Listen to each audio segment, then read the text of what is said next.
Victor Soren slammed his fist on the table so hard the wine glasses rattled. "She's nobody," he snarled, loud enough for every man in the room to hear. "A courthouse secretary with thick ankles and library books. You bring that into the Varelli name and expect us to bow?" He laughed. That cold, scraping laugh that had silenced men twice his size. Dante has lost his mind, and when a boss loses his mind, someone has to take what's his. Nobody at the table disagreed. Nobody dared. But nobody in that room knew what Evelyn Mercer had heard through the crack in the study door. Every single word, in 3 languages, including the ones Victor thought only he understood. She closed her book quietly, set it on the shelf, and smiled. If you were her, standing alone in that hallway, knowing everything, saying nothing, what would you do? Before we go further, if stories about quiet people who survive impossible odds are your kind of thing, hit that subscribe button right now and ring the notification bell. I drop new stories every week and you won't want to miss what comes next. Smash the like button and drop your city and country in the comments. I genuinely want to see how far this story travels. Now let's go back to where everything began. The morning Evelyn Mercer became a Varelli, it rained. Not the soft romantic kind of rain that poets write about. This was November rain in Halifax, so sideways, mean, and cold enough to get inside your coat no matter how tightly you pulled it. The kind of weather that felt like the sky itself was warning you about something. She stood in front of the mirror in the courthouse bathroom for exactly 4 minutes. She knew because she counted. It was something she did when her brain needed to slow down. Counted seconds, counted syllables, counted the tiles on the floor. Her grandmother used to call it the linguist's curse, the inability to stop measuring things. What she measured that morning was the face looking back at her. 31 years old, brown eyes that were a little too serious for a wedding day, hair that never quite decided whether it wanted to curl or fall straight, a body that department stores had been telling her for a decade was the wrong shape for their clothes. She wasn't what anyone would call striking. She knew that. She had known it since she was 12 years old, and a boy in her class had pointed at her and told his friends she looked like a substitute teacher. She had laughed at that, even then, because she had already noticed that the boy couldn't read at grade level and compensated for it by being cruel. She had filed it away the way she filed everything, quietly, precisely, without judgment. Just information. That was Evelyn Mercer's gift, and her loneliness. The ceremony itself lasted 11 minutes. She had translated longer depositions before her morning coffee.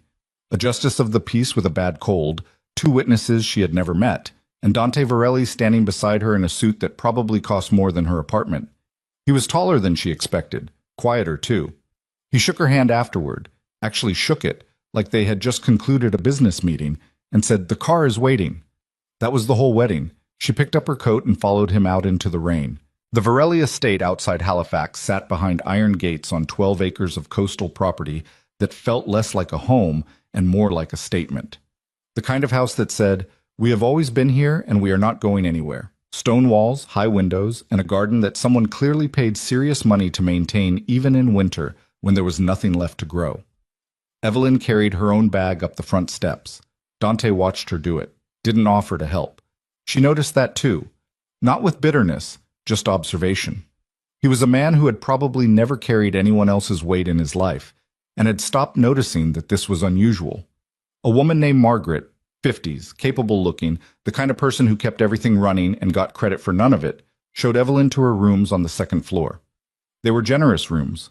A sitting area, a bedroom, a bathroom, with heated floors.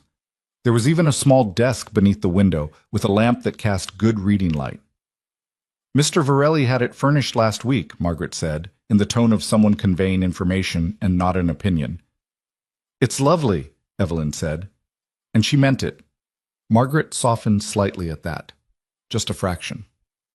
"Dinner is at 7. Mr. Varelli prefers it prompt." "I'll be there." When Margaret left, Evelyn sat on the edge of the bed for a moment. Just sat.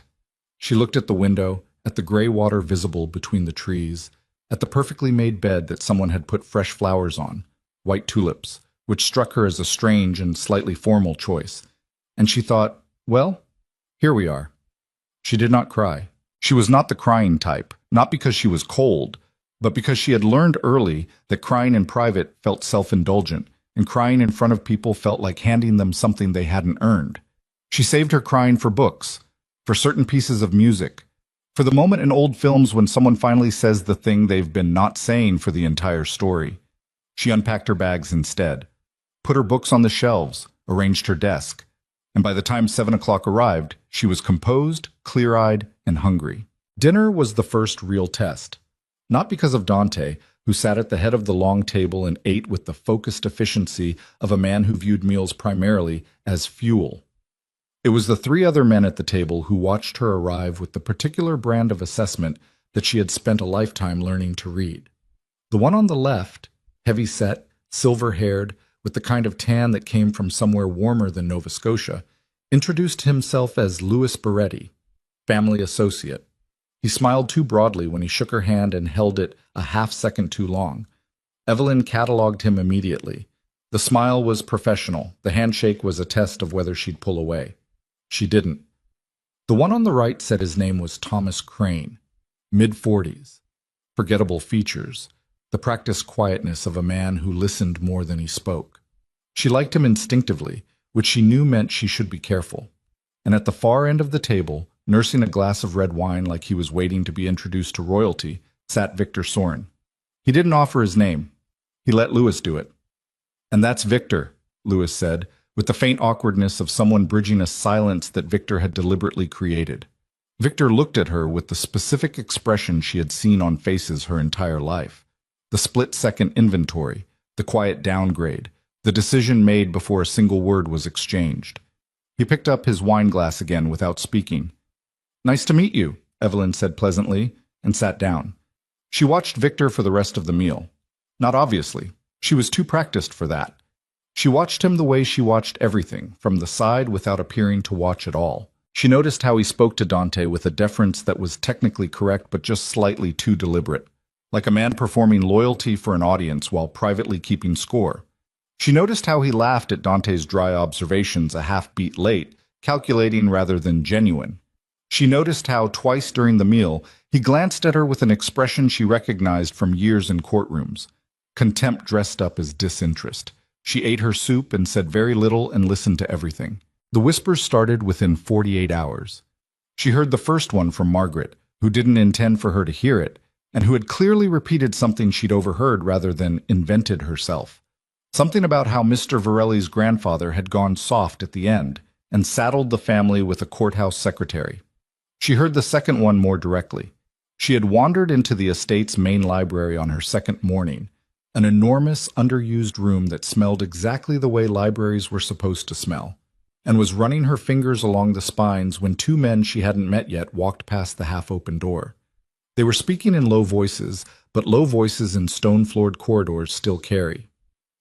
"Heard she translates for judges. Never even been to Europe." A pause, then, "Victor says she'll be gone by spring. Says Dante married her to keep the old man happy, and that's the whole story. Think he's right?" "Victor's usually right about people." Their footsteps faded. Evelyn pulled a book from the shelf, a worn collection of Eastern European poetry, which was a pleasant surprise, and sat down in the window seat. "Victor's usually right about people." She turned that sentence over the way she turned over a phrase in an unfamiliar dialect, looking for where it was true and where it was wishful thinking. Victor was right about a lot of things, she suspected. He had clearly built a career on reading rooms and calculating odds. He was the kind of man who was right often enough that he had stopped seriously considering the possibility of being wrong. That, she thought, was his mistake. She opened the poetry book and read for 2 hours and underlined 3 things she wanted to remember. On the 4th day, Dante found her in the library. He stood in the doorway for a moment. She saw him in her peripheral vision before he announced himself, and noticed that he looked faintly surprised to find her there, which meant no one had told him she'd been spending her mornings among his books. He was in a charcoal shirt, sleeves rolled up, the particular looseness of a man who had just finished something difficult. "I didn't know you used this room," he said. "You have a remarkable collection," she said. "Someone with very specific taste put this together. The Eastern European section alone is extraordinary." He was quiet for a moment. "My grandmother, she was from Krakow." "I thought so. There's a whole shelf of Polish poetry that someone has actually read." She glanced at him. The spines are cracked in all the right places. He came into the room then. Slowly, the way people enter spaces they haven't visited in a while because the visiting costs something. He stopped in front of the shelf she'd indicated and looked at it for a moment without speaking. "She died when I was 11, he said. Not to Evelyn particularly, just to the room. "I'm sorry." He pulled a thin volume from the shelf, looked at the cover. "Do you read Polish?" "Enough to appreciate the originals. My translations are clumsy." He looked at her then. Really looked, for the first time since the 11-minute ceremony. "What do you read fluently?" "English, obviously. French, Italian, Spanish." She paused. "German and Russian, though my Russian is better spoken than written, and enough Mandarin to follow a conversation, though I wouldn't trust myself in court with it." The silence that followed had a different quality than the silences before it. "6 languages, he said. 6.5 if you count regional dialects as separate, which academically they aren't, but practically—" She stopped herself. "Sorry. I have a tendency to over-explain things people didn't ask about." "No," he said, still looking at the shelf. "It's interesting." She didn't say anything to that. She had learned over years of professional listening that the right response to "it's interesting" was to let it breathe. He left the room 10 minutes later. But the next morning, the library had a fresh pot of coffee waiting on the side table. Nobody mentioned who had arranged it. The first time Victor spoke directly to her was at a Sunday dinner, 3 weeks in. There were more people at the table that night, 7 or 8. She didn't count formally. And the conversation had the particular energy of men who were comfortable with each other and had forgotten there was someone new in the room, which was, she had found, the most useful kind of social situation. She had just reached for the bread when Victor said, from 3 seats away, and without looking at her, "I imagine the world of federal court translation is very different from all this." The table quieted slightly. Not obviously, but enough. "Very different," she agreed. "Must be strange. Trading depositions for—" He gestured vaguely at the room, the house, everything it represented. "All of this. I've always found new environments interesting," she said. "There's usually something to learn." Victor finally looked at her, and what she saw in his face was the thing she had been expecting, the absolute certainty that she was not a threat, that she was a curiosity at best, an inconvenience at worst, a woman who had wandered into a world she didn't understand and was waiting politely to be shown back out. He smiled at her. It was a generous, dismissive smile. "I'm sure there is," he said, and turned back to the man beside him. Evelyn buttered her bread. Across the table she noticed Thomas Crane watching the exchange with an expression she couldn't immediately place. Not quite discomfort, something more like attention. She filed it away. The weeks built into a month, and the month built its own strange architecture. She and Dante developed routines without discussing them. Coffee in the library in the mornings, separately but often at the same time. Dinner together when he was home, which was not always. Occasional evenings where he brought papers to the library table and she brought her own work. Translations she did remotely, contracts and testimonies for firms that still used her despite her relocated address. And they sat in a companionable quiet that surprised her with how natural it felt. He was not warm. She didn't expect warm. He was honest, which she valued more. He didn't pretend to be happy about a situation that had been arranged rather than chosen. But he was also, and this took her longer to see, genuinely curious about her. He asked questions without softening them. He disagreed with her directly when he disagreed. He didn't explain things to her that she already understood, which was rarer than it should have been. One evening he set a document in front of her. 3 pages, handwritten, in what she identified immediately as Sicilian dialect, not standard Italian. "Can you read this?" he asked. She picked it up, read it, set it down. "Your associate in Palermo is lying to you about the shipping timeline and is almost certainly brokering a parallel deal with someone in Marseille. He's also asking about your grandfather in a way that suggests he wants to know how quickly the estate is being consolidated." Dante stared at her. "The phrasing," she said. "Sicilian dialect has very specific ways of distancing. He's writing about your grandfather in the past tense 3 times in the first paragraph.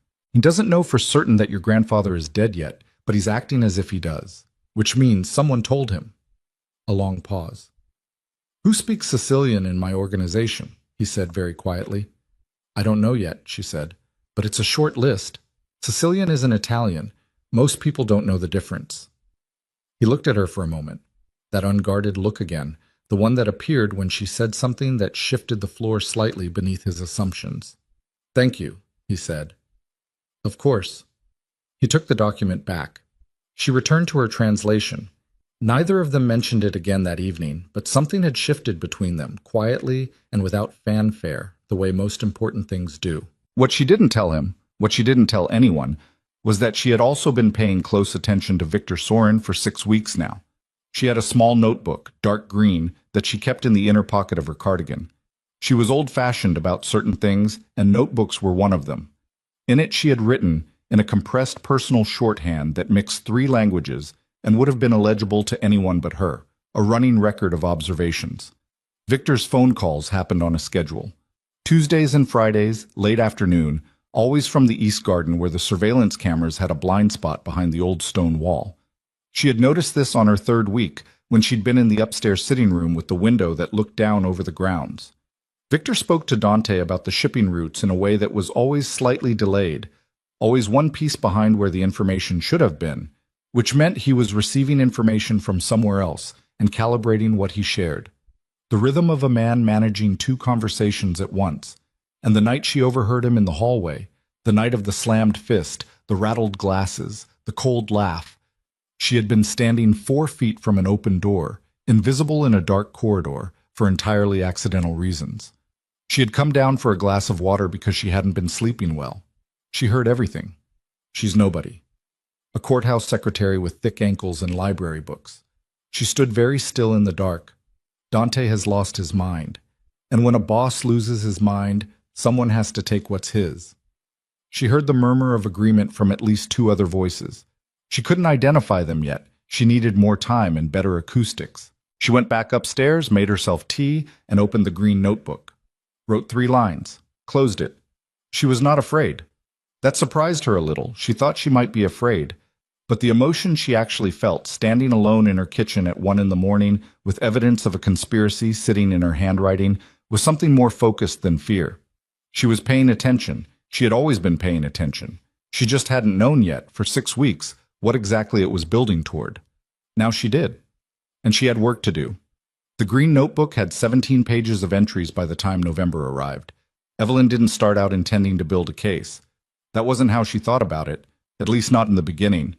She thought about it the way she thought about difficult translations, as a problem of pattern recognition.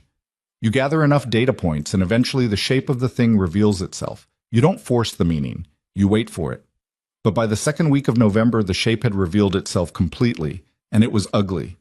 She sat at the library desk on a Tuesday morning with her coffee going cold beside her and the notebook open to a fresh page.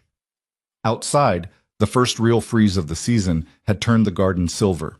She could hear Margaret somewhere in the back of the house, running water, moving things, doing the endless quiet work that kept a place like this functioning. Evelyn had started leaving small thank-you notes for Margaret in places she would find them, on the coffee tray tucked under the fresh towels.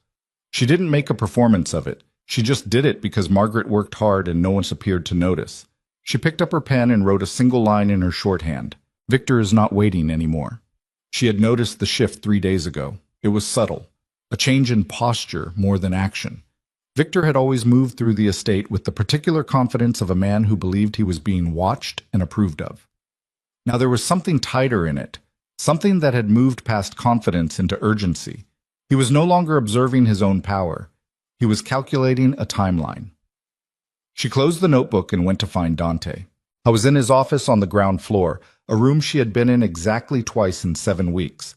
He was on the phone when she knocked, and he held up one finger without looking at her, the automatic gesture of a man who had spent years managing interruptions. She sat in the chair across from his desk and waited. She looked at the room while she waited. It was sparse in the way that powerful men's offices often are, not because they don't care about their surroundings, but because they care about different things. There was a single photograph on the shelf behind him, an elderly man she didn't recognize standing on what looked like a dock, squinting into sun. When Dante ended the call, he set the phone face down on the desk and looked at her with the expression she had learned to read as his version of full attention. It wasn't warm, it was precise. You never come in here, he said. I know. So, she set the notebook on the desk between them. Closed, because the shorthand was hers, and she wasn't ready to share it yet. But she kept her hand on it, not possessively, just present, grounding herself. Victor is planning something, she said. I don't know the exact shape of it yet, but the timeline is moving. I think you have less time than you think. Dante's face did not change. That was the thing about him she had come to understand. The stillness wasn't absence, it was containment. He was thinking fast behind a surface that gave nothing away. That's a serious thing to say, he said. I know. What are you basing it on? She had prepared for this question. She had prepared for the possibility that he would dismiss her, that he would hear courthouse secretary with library books in his head and decide she was imagining things. She had prepared for that because it was the likely outcome, and she was someone who planned for likely outcomes. She opened the notebook to the first marked page and turned it to face him. He leaned forward, frowned at the shorthand. I can't read this. I know, I'll translate. She pulled the notebook back. Tuesday and Friday afternoons, Victor takes phone calls from the East Garden, specifically from the section behind the old stone wall, which has a camera blind spot. I've confirmed the blind spot from 3 different upstairs windows. He's been doing this since at least my 3rd week here, which is as far back as I can confirm. Dante said nothing. The Palermo contact, the document you showed me. Sicilian. Victor is one of 4 people in this organization who would know the difference between Sicilian and Standard Italian, which means he's one of 4 people the Palermo contact would bother writing to in dialect as a trust signal. She paused. And 3 weeks ago, in the hallway outside the East sitting room, I overheard Victor tell at least 2 other men that when a boss loses his mind, someone has to take what's his. The silence that followed was the kind that had weight. Dante sat back in his chair slowly. He looked at the window, not at her, for a long moment. His jaw moved once, the smallest thing, like he was biting down on something. Who else was in that hallway? He said. I couldn't identify the voices. At least 2 men, possibly 3. You're certain it was Victor? I've spent 7 years identifying voices for federal court proceedings, she said. Yes, I'm certain. He looked at her then, the same unguarded look she'd seen before, the look that appeared when the floor shifted. Except this time it wasn't curiosity. It was something harder than that. Something calculating in a way that wasn't directed at her so much as working through a problem that had suddenly gotten much more complicated. How long have you been watching him? He said. Since the first dinner. Why didn't you say something sooner? Because I didn't have enough yet, she said. I needed a pattern, not a moment. Anyone can have a bad moment. A pattern means intention. I was quiet for a long time. All right, he said finally. It wasn't thank you, and it wasn't I believe you, but it was acknowledgement, and from Dante Varelli she had learned acknowledgement was something. She picked up the notebook and stood to leave. Evelyn, she turned. Don't tell anyone else what you've told me. His voice was flat and precise. Not Margaret, not Thomas, no one. She nodded. And stay away from the East Garden. She left without answering that one because staying away from the East Garden was not something she had any intention of doing. Victor found her in the library that same afternoon. She heard him before she saw him.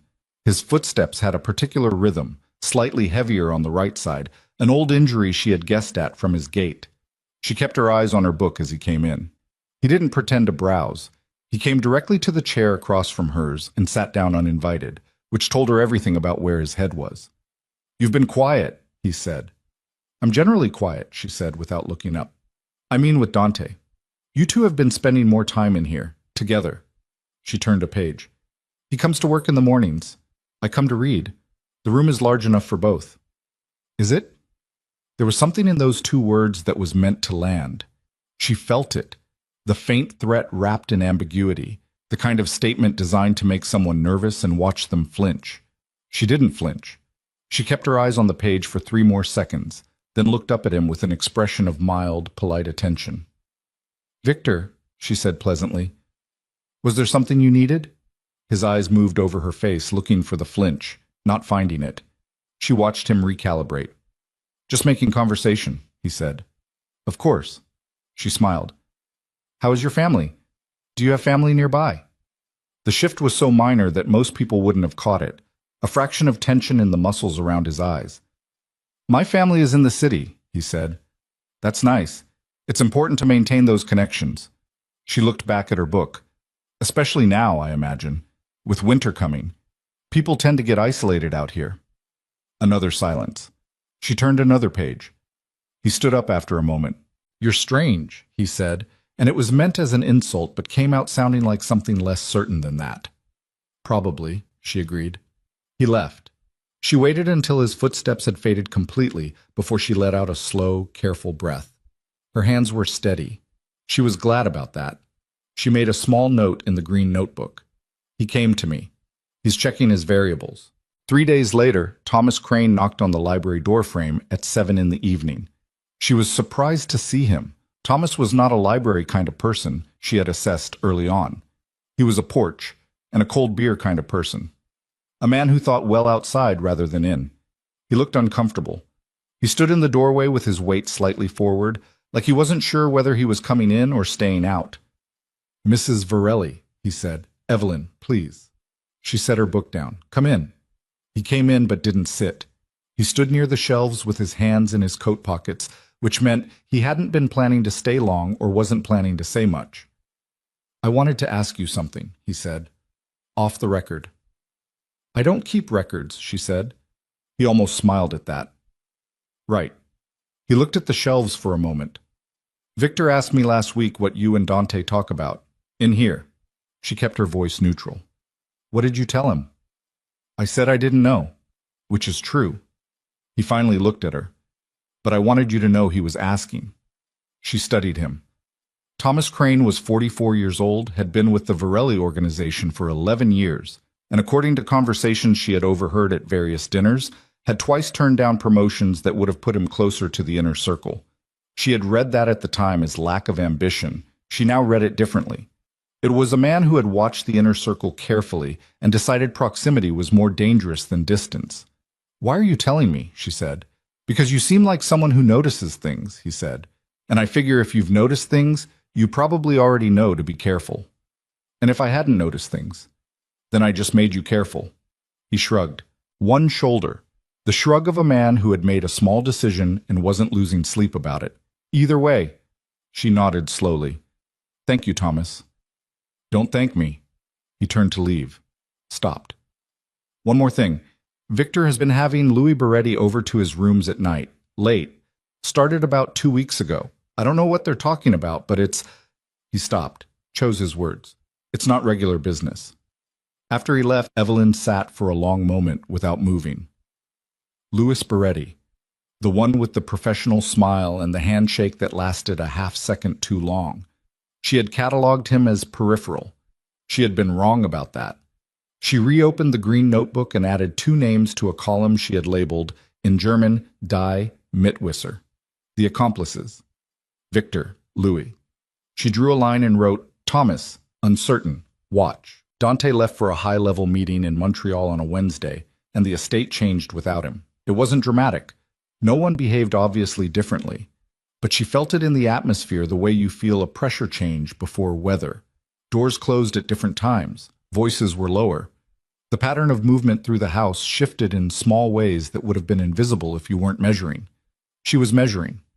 On Thursday, she was coming back from a walk along the property's eastern fence line. She had started walking the perimeter daily, partly for her own thinking and partly because it gave her legitimate reasons to be in various parts of the grounds, when she heard Victor's voice from behind the stone wall. She didn't stop walking. She maintained exactly the same pace, the same posture, moving along the path as though she was simply returning to the house. But she slowed her breathing the way her grandfather had taught her once, a long time ago, in a different life. Victor's voice was low and clipped. He was speaking in English, which surprised her. She had expected the calls to be in a language he thought no one around him understood, but this was fast and functional, the English of a man who wanted no ambiguity. Told you the timing moves up. He's in Montreal until Friday. That's the window. A pause. Listening. I don't care about the inside situation. The outside is your problem. 3 should be enough if they know what they're doing. Another pause. She's not a factor. A short laugh, cold and clipped. Trust me. She made it back to the house in 3 minutes and 40 seconds. She knew because she counted. She went directly to the library and sat down and looked at the wall for exactly 1 minute. 3 should be enough if they know what they're doing. Montreal until Friday. It was Thursday afternoon. She picked up her phone and called Dante. Straight to voicemail. She called the second number he had given her, his assistant, a man named Reeves, and got 3 rings before it connected. "This is Evelyn Varelli," she said, keeping her voice level. "I need to speak to Dante. It's urgent." "He's in a session right now, Mrs. Varelli. I can have him. Tell him his wife called. Tell him exactly those words. The timeline moved up. He'll understand." A pause. "I'll pass it along." She hung up, looked at the phone, looked at the wall. Dante was 8 hours away. She thought about what her grandfather used to say when she was 11 years old and learning to play chess. The mistake people make is waiting to act until they feel ready. You're never ready. You act with what you have. She got up and went to the bedroom closet. Behind the winter coats, at the back where the closet met the wall, there was a panel. She had found it in her first week, had found it because she looked for things like that, because it was the kind of detail that mattered, and most people were too comfortable to look. Dante had mentioned it briefly, offhandedly, once. "There's a security setup behind the closet in your room, if something happens and I'm not here." He had said it the way men say things they don't quite believe will ever be relevant. She pressed the panel. It released with a sound like an exhaled breath. Inside, a flat case, combination locked. She didn't know the combination. She stood in front of it for a moment with her hands on her hips, thinking. She went back to the library and pulled out the small leather address book Dante had left in the desk drawer in her first week. Contact numbers, logistics. On the inside back cover, in his precise handwriting, were 5 numbers in a vertical column. She had assumed they were phone numbers when she first found them. She looked at them again now. 5 numbers. Too short for phone numbers. The right length for something else. She went back to the closet and tried the first sequence. Nothing. The second. Nothing. The third sequence clicked open. She exhaled. Inside the case, 2 handguns, ammunition, a folded map of the property, and a small laminated card with handwritten instructions in the same precise handwriting. She picked up the card first and read it quickly. The instructions were practical and detailed and written by someone who had done this before, which shouldn't have surprised her but did, slightly. She unfolded the property map. Someone had marked the perimeter in red.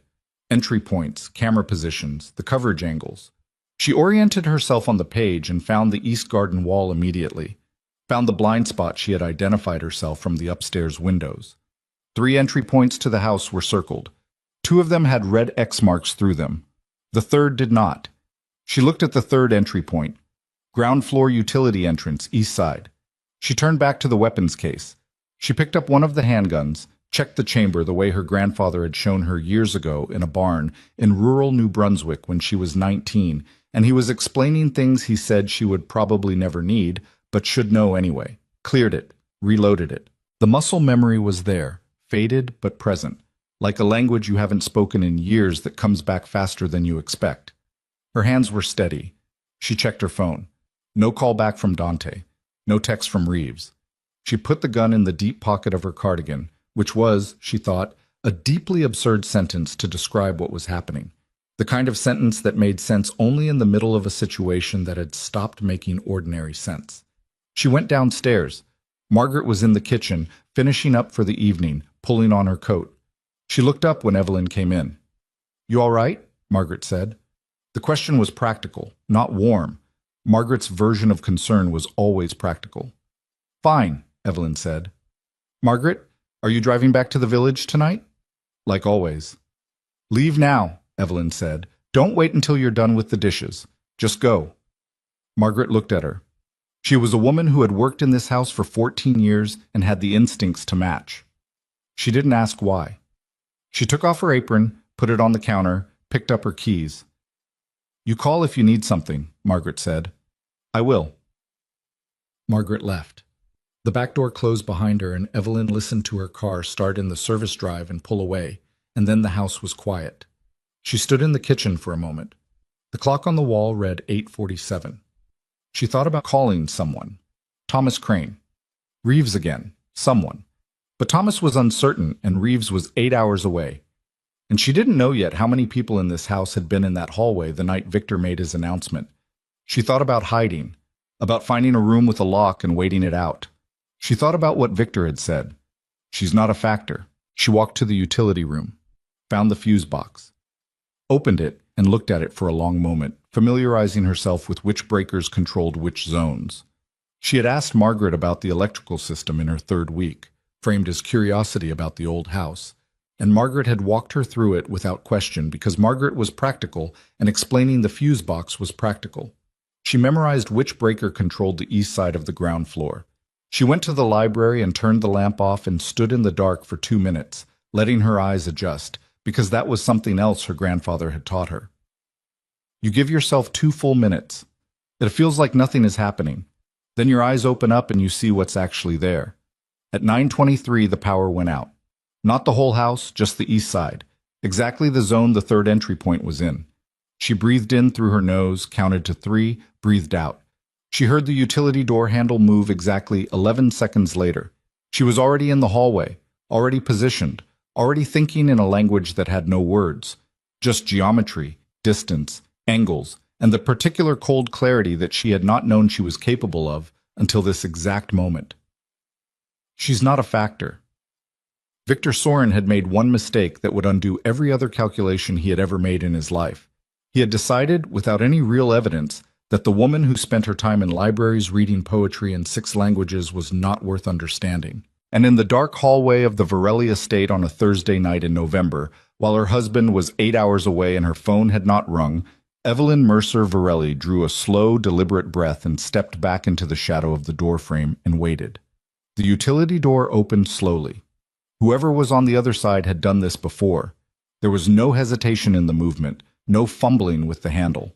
Just a careful, practiced push that minimized noise and kept the door from swinging wide. A professional entry, which told her something important immediately.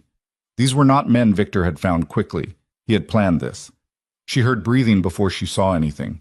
One man, then footsteps suggesting a second close behind. Her eyes had fully adjusted in the dark, and she had a narrow visual advantage. They were coming in from outside where there was still ambient light from the cloud-filtered moon, and they would be partially blind for the first several seconds. 2 minutes of dark adaptation. She had done exactly what she was supposed to do.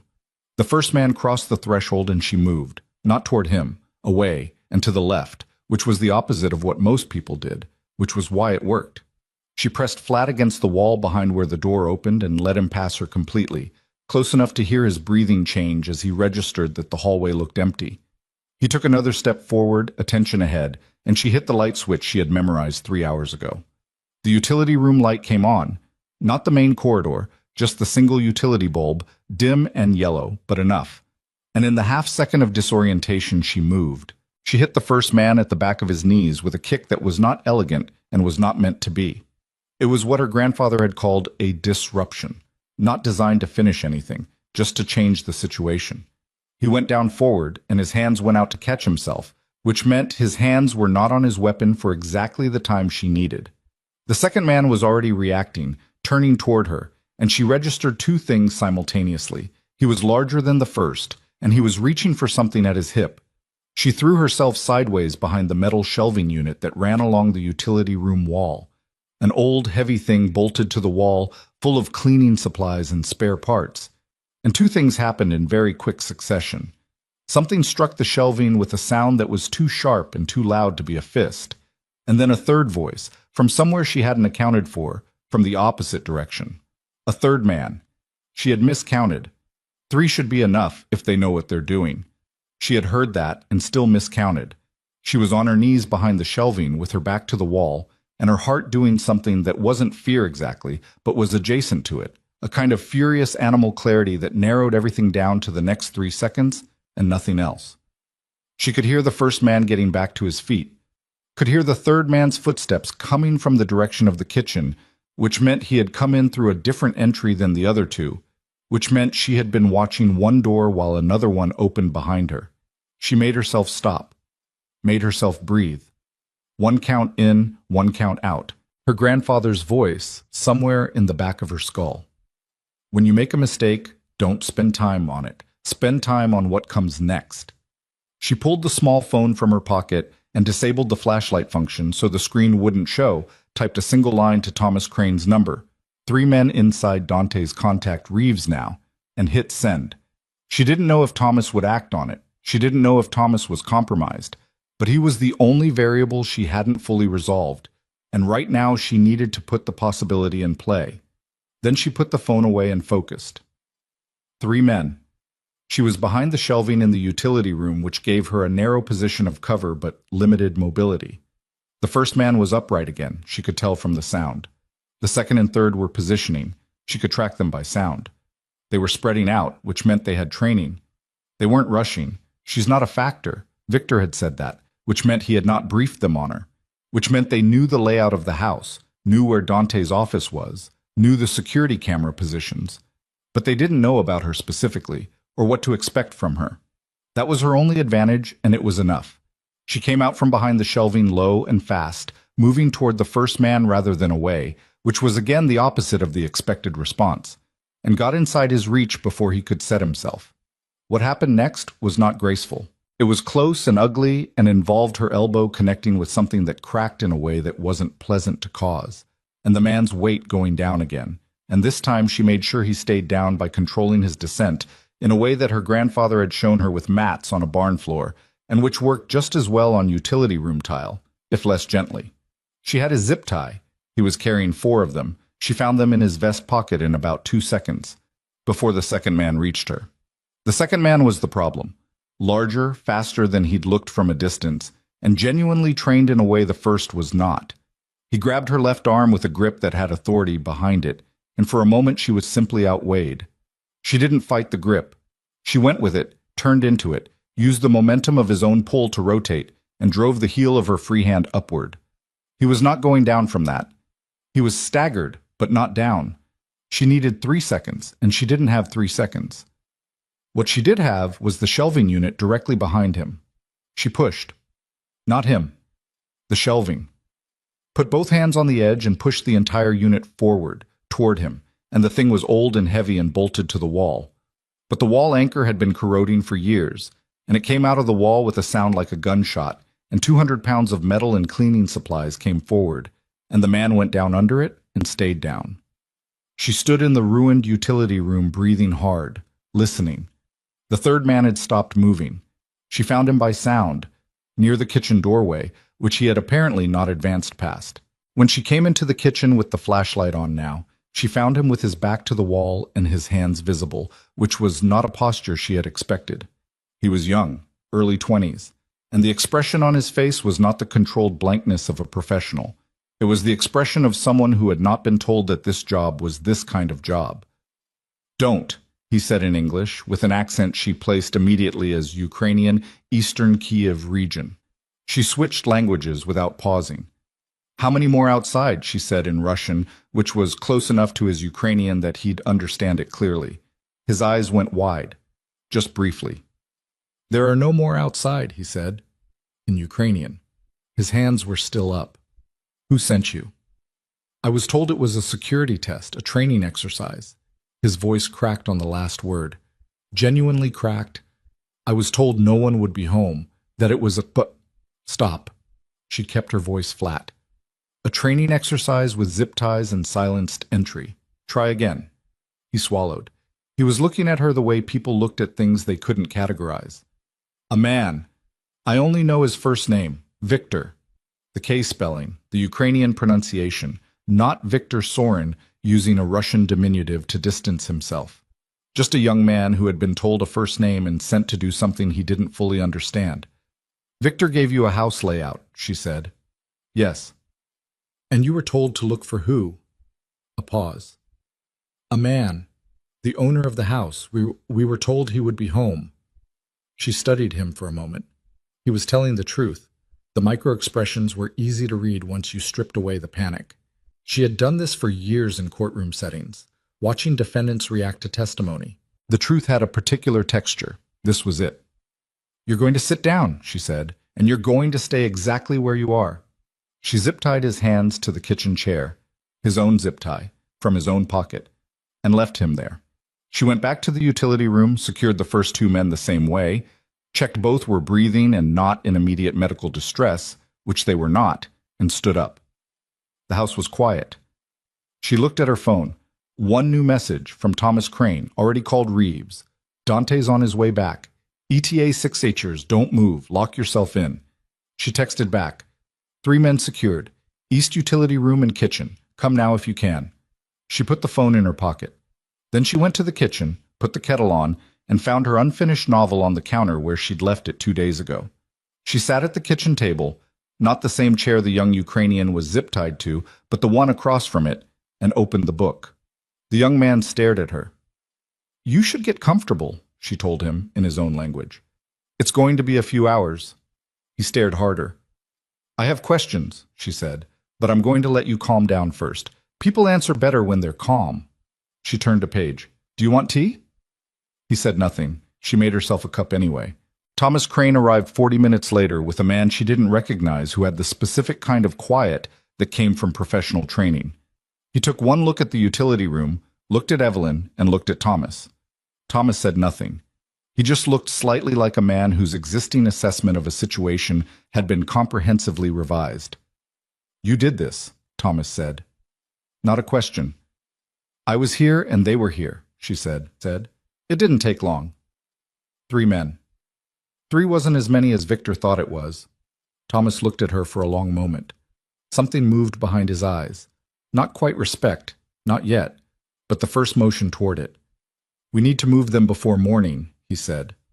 The young one in the kitchen first, she said. He was recruited under false pretenses. He thought it was a drill. He'll talk easily. She paused. The 2 in the utility room are experienced. They'll need a different approach. You interrogated them already. I had a conversation with one of them. He was cooperative. She looked at Thomas. The contact name is Victor, K spelling, Ukrainian pronunciation. That's not Victor Sorin's name. That's someone working for Victor Sorin with enough distance to provide deniability. I need to know who has Eastern European contacts in this organization. Thomas and the quiet man exchanged a look. Louis Beretti, Thomas said. His mother was Romanian. He spent 5 years working with a network out of Bucharest. She nodded slowly. That's what I needed to confirm. Dante arrived at 4:40 in the morning. She heard the car on the gravel drive and heard voices at the front door. Thomas. And then Dante's voice, low and rapid, asking something she couldn't make out from the library where she had moved the second hour of waiting. She had gone back to her book and had actually read 20 pages of it, which she recognized was probably a strange thing to do, but was also simply what she needed. Her nervous system needed something ordinary. She heard footsteps in the hall. Then the library door opened. He stood in the doorway looking at her. He had driven or been driven through the night, and he looked it. Not disheveled, Dante Varelli was not a disheveled person, but there was a tightness around his eyes that was partly sleeplessness and partly something else. He looked like a man who had spent 6 hours in a car doing mental math and arriving at numbers he didn't like. You're all right, he said. It came out flat, but there was something underneath it. I'm fine, she said. Thomas told me... He stopped. Started again. Thomas told me what he found when he got here. He probably understated it, she said. He seemed surprised. Dante came fully into the room. He sat down in the chair across from her. The same chair Victor had sat in 2 weeks ago, which struck her as faintly ironic, and looked at her in the direct, unfiltered way that she had come to understand was his version of openness. No performance. Just looking. You had training, he said. That's not courthouse translation. My grandfather, she said. He believed in preparation. Who was your grandfather? She looked at him for a moment. A man who spent 30 years doing work he couldn't talk about. He retired to New Brunswick and taught me chess and told me things he said I'd probably never need. She paused. He was wrong about the probably. Dante was quiet. His hands were on his knees and he was looking at the floor now, which was unusual for him. Dante Varelli was not someone who looked at the floor. I sent you here, he said, into this house, without telling you who was in it. Without telling you... He stopped. You didn't know Victor had moved this fast, she said. That's not... He stopped again, pressed his mouth shut. Whatever he had been about to say, he chose not to say it, and she didn't push. Some things needed to settle before they were spoken. The men in the utility room are telling Thomas things, she said. You should be in that conversation. He nodded, but he didn't move yet. Evelyn. Her name in his voice, for the first time without the performance of distance in it. Just her name, straightforward and a little rough. I misjudged what I was asking of you. She looked at him. Yes, she said. You did. He accepted that without deflecting. She gave him credit for that. I'm going to fix it, he said. I know, she said. Start with Victor. He stood up. At the door he paused. The manuscript on the shelf, he said without turning around. The one with the red marker at page 40. You've had it for 3 weeks. She blinked. Yes. It belonged to my grandmother. It's the only copy of something she wrote that was never published. He was quiet for a moment. She would have liked you. He left before she could answer. She sat with that for a moment, picked up her tea, which had gone cold, and drank it cold anyway. The interrogation of the 2 professionals from the utility room lasted until almost dawn. Evelyn was not present for most of it. That was Thomas's territory, and she respected the boundary. But she was in the adjacent room where a shared wall made conversation audible if you stood close. She stood close. What she heard changed everything. The men were not Ukrainian.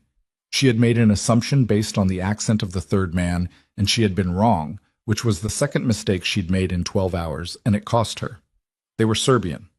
Not Ukrainian, not Russian, but Serbian, which was a distinct dialect and set of criminal networks. And the significance of that was that Louis Beretti had no Serbian connections, which meant Louis Beretti was not the Eastern European contact.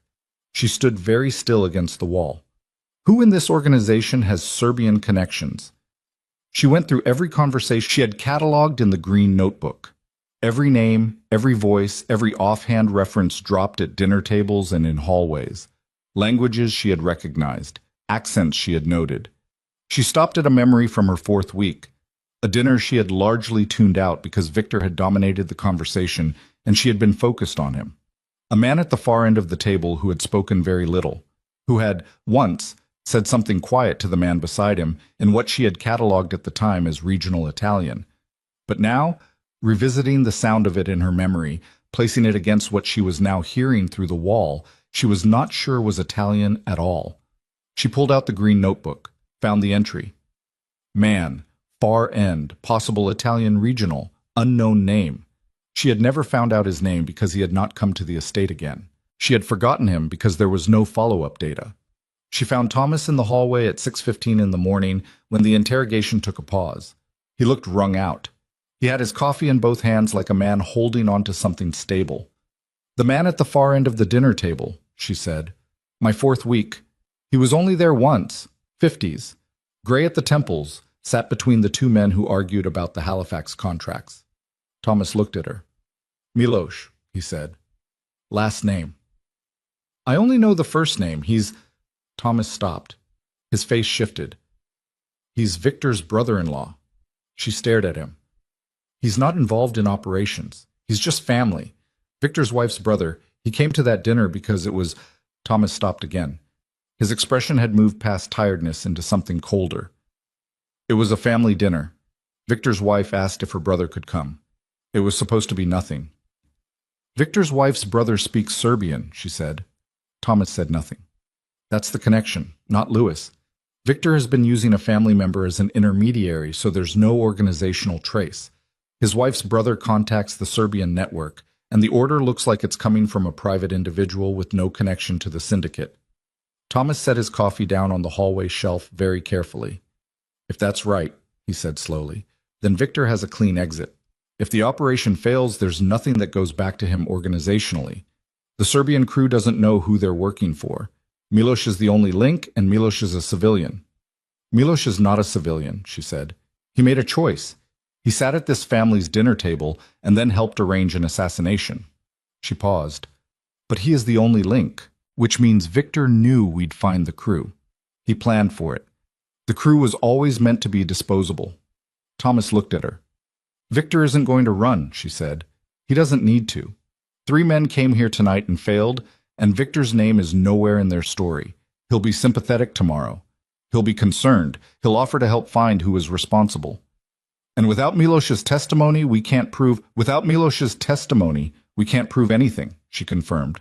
The hallway was very quiet. We need to find Milosh, Thomas said. Victor will find him first, she said. How long ago did Victor know the operation failed? Thomas checked his watch, looked at her.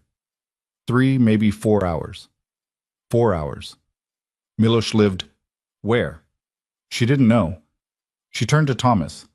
Where does he live? I don't know. Who would know? Victor.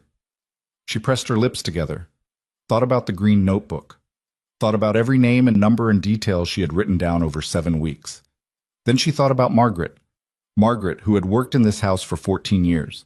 Margaret, who knew every person who had ever come through the estate for any reason, personal or professional.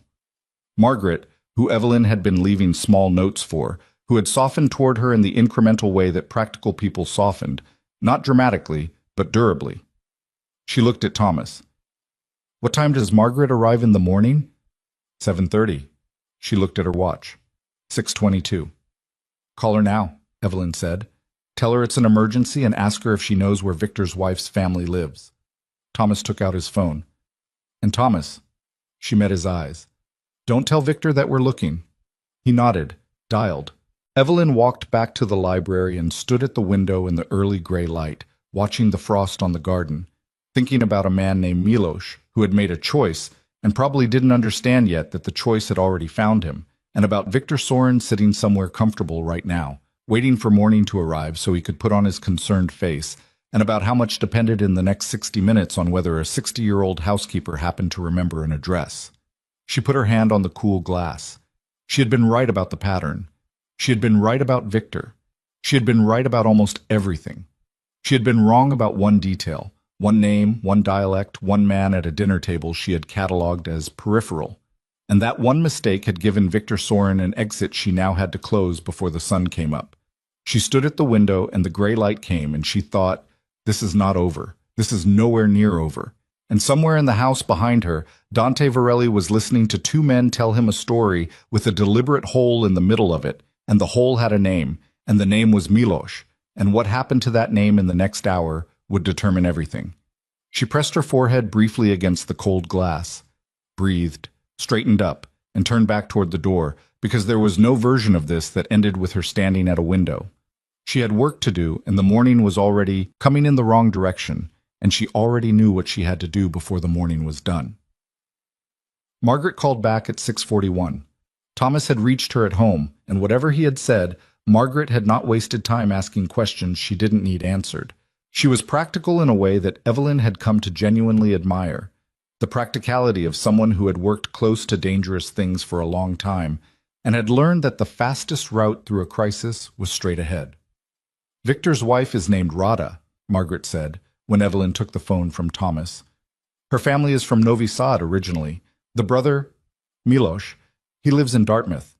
I've had correspondents go to that address twice, Christmas and once for a condolence card when their mother died.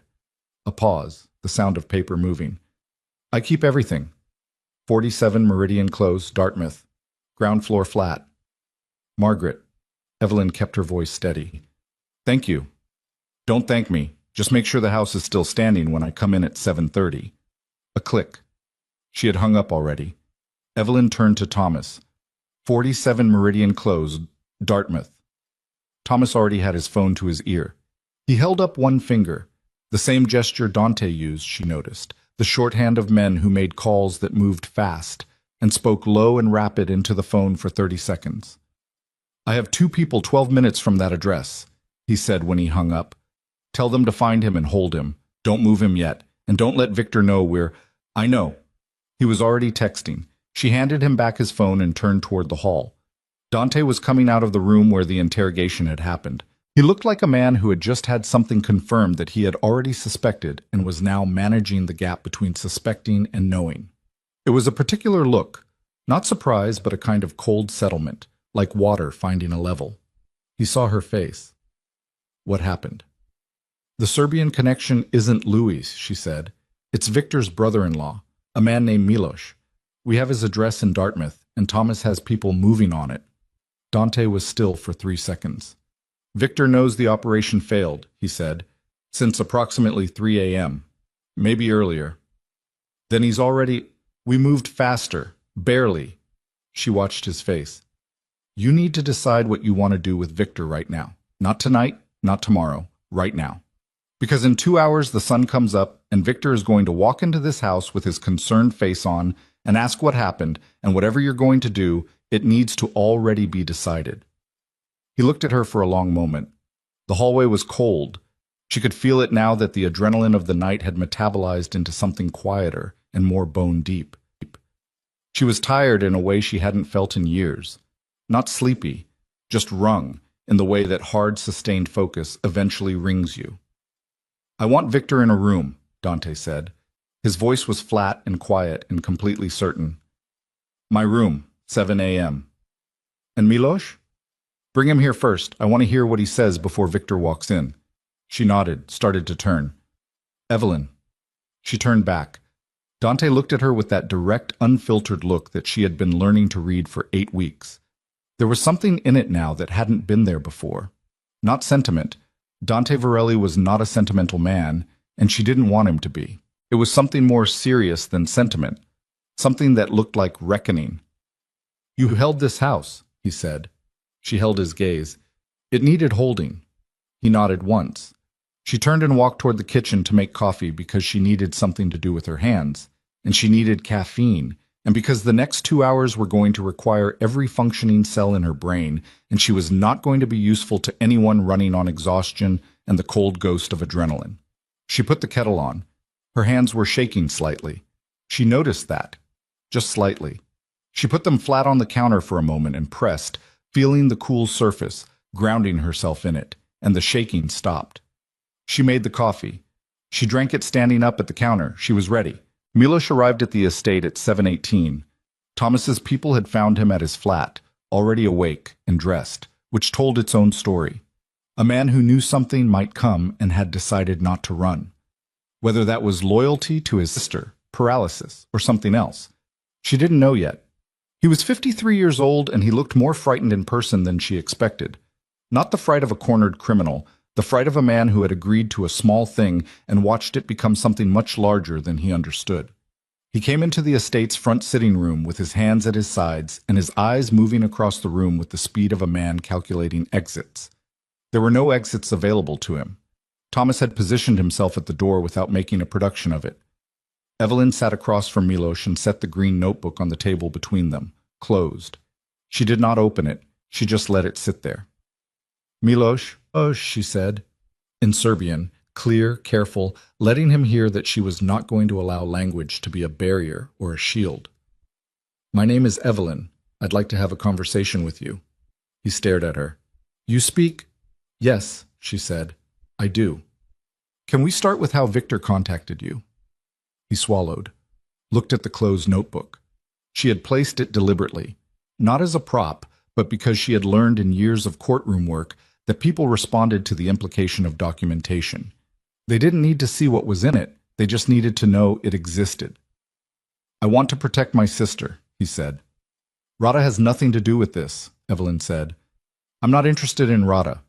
I'm interested in you and what you agreed to and who you passed the order to. If you tell me, she said quietly, you go home to your flat in Dartmouth, and this conversation doesn't exist, and your sister's husband goes to prison for something he did and you didn't do. That's the offer. She paused. If you don't tell me, you become the only person in this building with any connection to last night, and the story becomes very different. He was breathing rapidly through his nose. His hands on his knees were pressing down hard. She could see the pressure in his knuckles. I passed a message, he said. That's all. Victor gave me a number. I called the number. I gave the address and the timing. I didn't know people would... He stopped. I was told it was a demonstration, that it was meant to scare, not... What name did Victor use when he contacted you? He didn't. He had his man call me. Thomas. She went still. Thomas Crane. I don't know his last name. I know his first name because Victor's wife mentions him. He's been with the family a long time. She did not move, did not change her expression. She was aware of Thomas standing directly behind her at the door, and she was aware that she could not look at him right now because if she looked at him, she would give away the fact that the floor had just dropped out from under her plan completely. Thomas, uncertain. Watch. She had written that in the green notebook on her second week, had moved toward trust after he came to warn her about Victor, after he told her about the late-night meetings between Victor and Louis, after he called Margaret on her behalf and reached Milos in time. Everything he had done, she had read as conscience, as a man on the edge of the situation who had chosen the right side. But Milos had just said Thomas's name without hesitation, without calculation. The way you say a name, you know. She breathed in, breathed out. Her face was completely neutral. "Thank you, Milos," she said. "Wait here." She stood up, walked to the door, and looked at Thomas. His face was very still, too still. The stillness of a man who had heard his name and was watching to see what she did with it. "Can I talk to you in the hall?" she said. "Sure," he said, easy, natural. He stepped out of the room and she followed him into the hallway and pulled the door most of the way closed. She looked at him directly. "He said your name." "I heard." Thomas's voice was even, controlled. The controlled voice of a man who had planned for this contingency. "Evelyn, don't." She kept her voice very low. "Don't talk your way through this. I'm going to ask you one question, and I need the truest answer you've ever given anyone." She held his eyes. "Did you make that call?" A long pause. "Yes," he said. The hallway was cold and quiet, and she could hear the kettle in the kitchen had been left on somewhere and was making a small, persistent sound, and Thomas Crane was standing in front of her, having just confirmed that he had been Victor's instrument from the beginning, which meant every piece of information he had fed her had been calibrated. The warning about Victor's meetings in the garden, calibrated to make her feel informed. The revelation about Louis Beretti, designed to point her at a wrong answer. The call to Margaret, the address of Milos, arriving 12 minutes after she'd identified the real connection. She thought very rapidly. Why give me Milos at all? She answered herself in the same breath, because Milos was already a liability. If Milos talked on his own, the trail led to Thomas before it led to Victor. Better to control what Milos said and to whom. Thomas had been managing her, not helping her. He had fed her exactly enough truth to keep her moving in the direction Victor needed her to move. Except, he had also called Reeves. He had told Reeves the timeline moved up. Dante had come back. She looked at Thomas and felt the particular exhaustion of a moment where two contradictory things are both true and you have to hold them simultaneously. "Why did you call Reeves?" she said. He looked at the floor. For the first time since she'd met him, Thomas Crane looked at the floor. "Because it went too far." Define too far. "I thought—" He stopped. His jaw worked. "I thought Victor wanted to scare him. Move Dante aside. Take a position. I didn't think—" He looked up. His eyes were red at the edges. Not crying. Just something pulled too tight for too long. "I didn't know he meant to kill him." "But you made the call." "I passed the contact. I didn't put men in this house." "You opened the door for the men who came in this house," she said. Flat. Not angry, just accurate. "You gave Milos the timing." He said nothing. "How long have you been working with Victor?" 4 years. "Does Dante know?" "No." She pressed her lips together, looked at the door. Behind it, Milos was sitting with the green notebook on the table in front of him. In the back of the house, 2 Serbian professionals were zip-tied to chairs, and 3 of Thomas's people, or Victor's people, she now had to recategorize them, were in positions around the estate. She needed to recalculate everything, all of it, every assumption about who was where and loyal to what. "How many of your people in this house work for Victor?" she said. 2. "Which 2? He told her. She memorized the names in one pass. "Here's what's going to happen," she said quietly. "You're going to go back in that room and stay with Milos. You're not going to make any calls. You're not going to move." She paused. "And I'm going to decide what to do with you after I talk to Dante." "Evelyn, don't." She put her hand on the door. "You called Reeves. That's the only reason I'm not walking you into that room with Milos and locking the door. Don't ruin it." She pushed open the door and walked through and pulled it closed behind her and stood in the hallway for exactly 3 seconds with her back to the door, hand still on the handle, and breathed. She had been wrong about Thomas. She had been wrong about Louis. She had been wrong about the dialect. 3 errors in 8 weeks, and each one had cost her, and the third one was the worst because she had built the last 2 hours on Thomas's reliability. She pushed off the door and walked toward Dante's office. I was at his desk. Not sitting, standing behind it, leaning on it with both hands, looking at something on the desk she couldn't see. When she came in, he looked up. She closed the door. "Thomas is Victor's," she said. The silence lasted 4 seconds. 4 years, she said. "He told me himself. He made the call to Miloš with the timing and the address. He's also the one who called Reeves, which is the only reason he's not in a locked room right now." She paused. "2 of the men currently positioned in this house are loyal to Victor, not to you. I have their names." Dante straightened up slowly. He looked at her with an expression she had not seen on him before. Not the contained fury she expected, but something colder and more deliberate than fury. The expression of a man who had just finished counting and arrived at a number he already knew was coming and had been dreading anyway. "Tell me the names," he said. She told him. He picked up his phone and made 2 calls in quick succession. Short calls. Specific. She didn't need to hear the details to know what they meant. When he put the phone down, he said, "Victor arrives in 20 minutes. Do you want me in the room?" He looked at her. "Yes." She nodded. "Evelyn." He was looking at her with that expression again, the one she couldn't fully name. "How are you holding together?" She considered the question seriously. She had been awake for 23 hours. She had neutralized 3 men in a utility room and a kitchen. She had interrogated a frightened Serbian man and been blindsided by a man she'd been moving toward trust with, and had revised her entire understanding of the house's power structure twice in the last 90 minutes. "I'm holding," she said. "That's enough," he said. She almost smiled. Victor Sorin arrived at 7:54 in the morning in a dark coat with his concerned face fully assembled.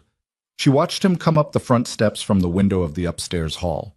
He moved with the particular composure of a man who had slept at least 4 hours and had spent those hours preparing. He was not nervous. He was ready. He had a story, and the story was solid, and the only things that could unravel it were Miloš, the Serbian crew, and whatever Evelyn Mercer had seen and heard, none of which he believed would be a problem. She had heard him say it herself. "She's not a factor." She went downstairs. Dante had arranged the meeting in the study, not the office, the study, which she had not been in before, and which was a different kind of room. Larger, more formal, the kind of room where things were decided rather than managed. Dark wood, high windows, a table rather than a desk. The table had 4 chairs, but only 2 were pulled out, one for Dante, one for Victor. She was positioned to the side near the bookcase, neither seated nor obviously standing guard. The position of someone present but not announced. Victor came through the door and saw Dante first, and the concerned expression was very good. It was the expression of a man who had driven here the moment he heard, and was deeply troubled and completely available. "Dante." He crossed the room with his hand out. "I heard this morning. What happened? Are you—" "Sit down, Victor." The instruction was quiet and flat, and Victor registered the flatness. Just a fraction. His eyes moved to Evelyn in her position by the bookcase. A quick scan, professional, assessing, and he sat down. "3 men came into this house last night," Dante said, "through the east utility entrance. I heard. Thomas called me." Victor stopped. Something in Dante's stillness made him stop. He recovered. "Thomas told me there were intruders. I drove here as soon as—" "Thomas is in the sitting room right now," Dante said, "with a man named Miloš Petrovich, who is your wife's brother." Victor's face did not change. It was impressive. She had to give him that. The control was nearly perfect, one of the very best she had ever seen. But she was watching his hands. His right hand, on the table, had flattened, just barely. One degree of tension across the tendons that was visible only if you were specifically looking for it and knew exactly what involuntary physical response looked like when a man's internal story collides with external fact. She filed it. "Miloš," Victor said. "What does my wife's brother have to do with—" "He's been explaining the phone calls," Dante said. Pause. "What phone calls?" "Victor?" Dante's voice was not raised. It never raised. "I've known you for 11 years. Don't do this." Victor looked at him. The concerned expression had not moved, but something underneath it had. She watched the layer shift happen.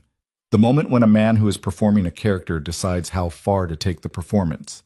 He leaned back slightly. The gesture of a man who is about to change strategy. Whatever Milos told you, Victor said, and his voice was different now. Lower, calmer, the voice of a man dropping a pretense but maintaining ground. He's a civilian with a limited understanding of what happened. Tell me your understanding, Dante said. You want the truth.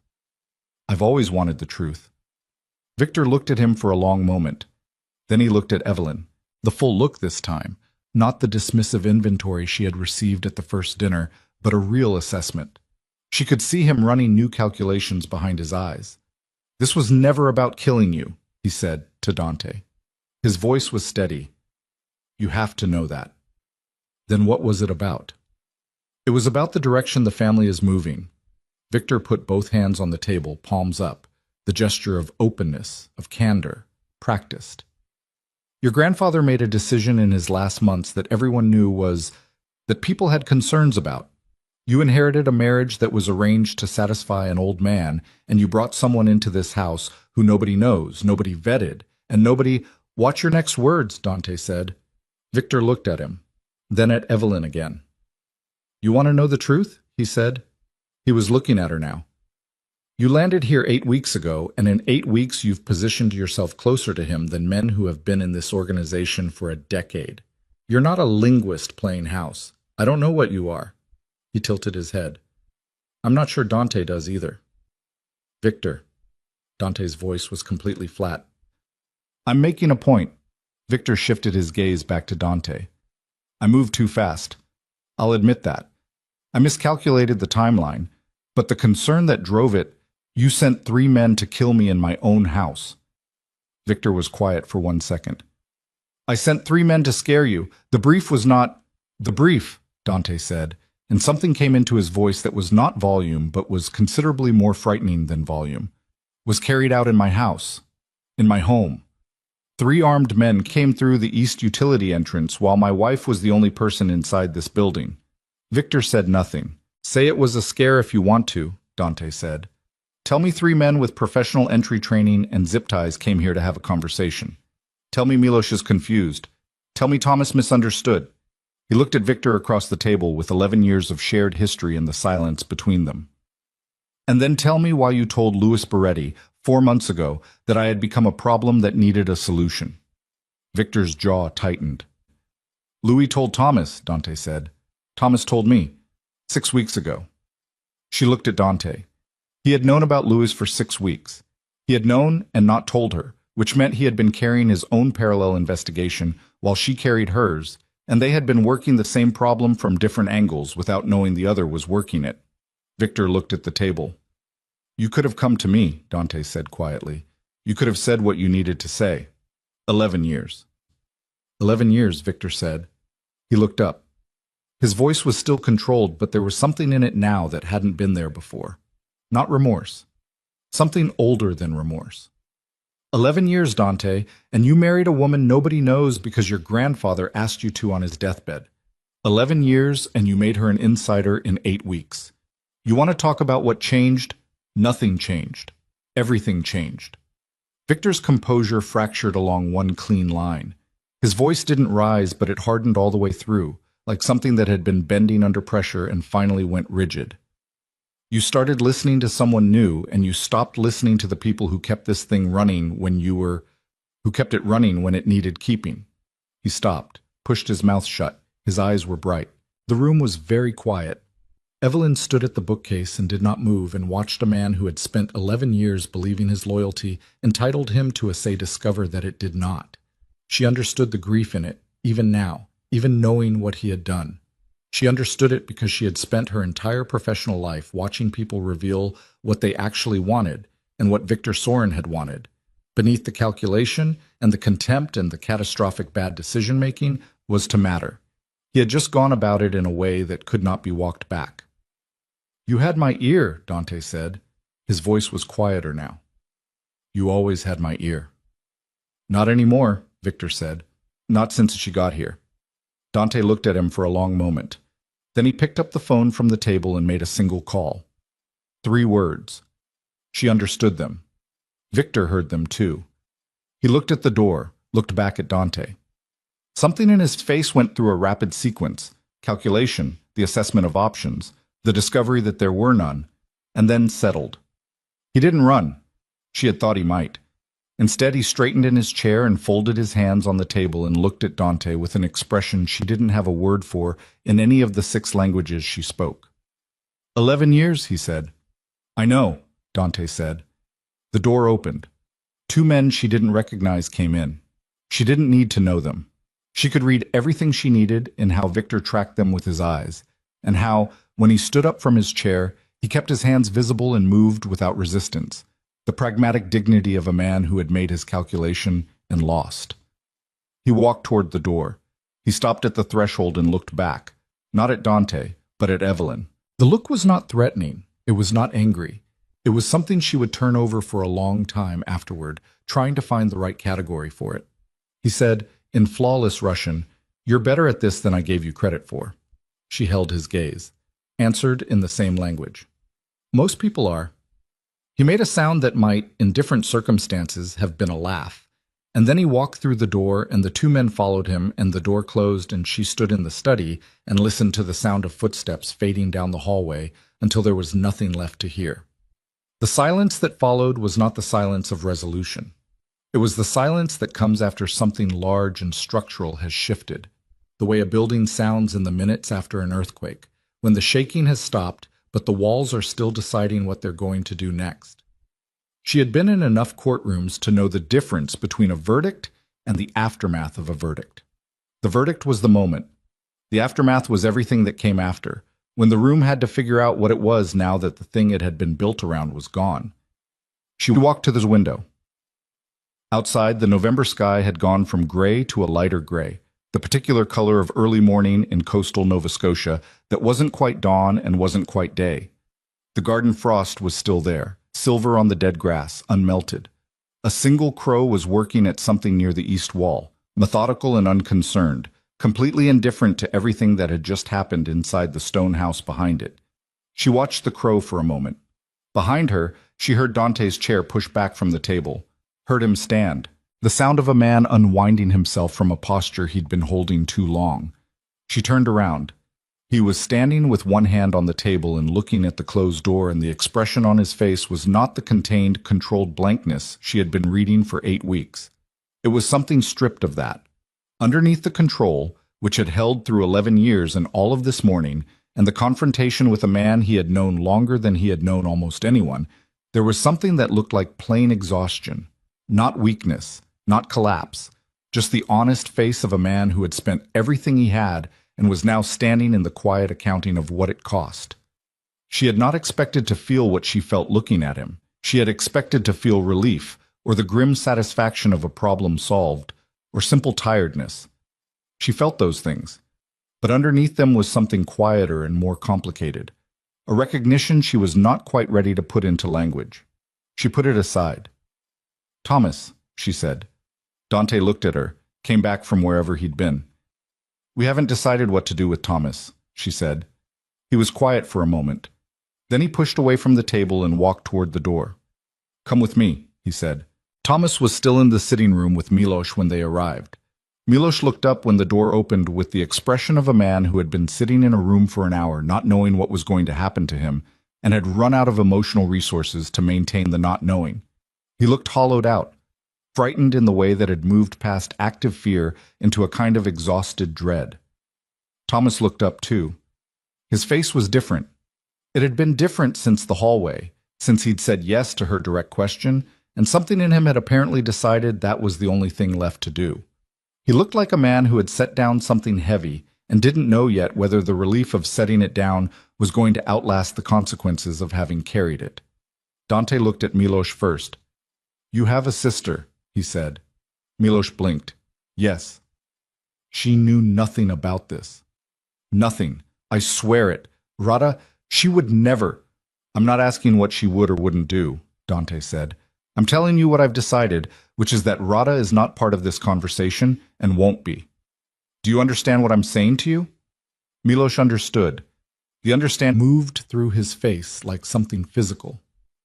Yes. You made a choice that put people in danger, Dante said. You made it because your family asked you to and because you didn't ask enough questions. That doesn't make it nothing, but it also doesn't make you the thing I need to spend time on right now. He paused. You're going to go home. You're going to keep your phone on. You're not going to leave Nova Scotia without telling Thomas, not me, Thomas, first.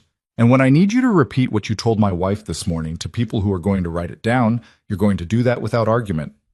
Yes, Miloš said. His voice was barely there. Go. Miloš stood up. He looked at Evelyn as he passed her.